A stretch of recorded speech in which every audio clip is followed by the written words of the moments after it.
মশলা আর মাছকে যেরকম হলুদ লবণ লেবু রস দিয়ে ভালোভাবে মেখে ভালোভাবে চুটকিয়ে ফ্রাই করে গরম তেলের মধ্যে দিয়ে রাখা হয়, কিছু কিছু মানুষটির মন চায় ঠিক এরকম ভাবে গরম তেলে চুবিয়ে চুবিয়ে উঠতে। সময় হয়তো একটু ভালো যাচ্ছে না, কিন্তু আমারও একদিন সময় আসবে।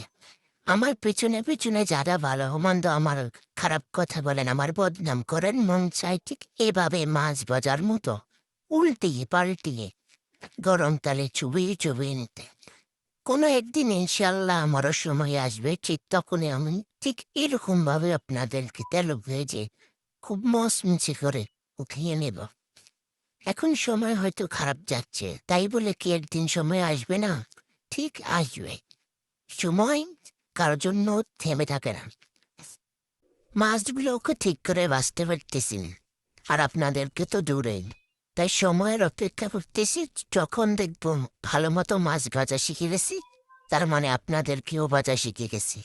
যারা কিনা আমার পেছনে আমার আত্মীয় স্বজনের কাছে নানান ধরনের কথা বলেন বা আমাকে নিয়ে আপনাদের মন্তব্য ঠিক কত ভালোই, কি ভালোবাসা আমার জন্য। এগুলো একদিন হয়তো আপনাদের জন্য খারাপ হয়ে দাঁড়াবে। সম্মান দিয়ে আসছি, দিয়ে যাব ইনশাল্লাহ। কিন্তু কোনো একদিন মনে রাখবেন, এগুলো আপনাদের জন্য পাল্টা জবাব হিসাবে আসবে। ঠিক এরকম মাছ বাজার মতো আপনাদেরকেও বেঁচে ফেলব।